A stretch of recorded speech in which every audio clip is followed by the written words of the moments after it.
El primer any que es va fer la prova no me'n vaig enterar i llavors el segon any ja em vaig apuntar i vaig venir a veure què passava i a disfrutar-ho.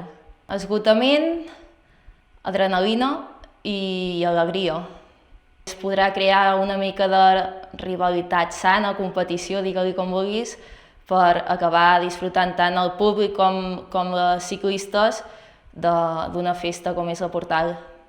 Pujar pels carrers de Berga, amb l'ambient que hi ha, és una cosa inexplicable i que s'ha de viure.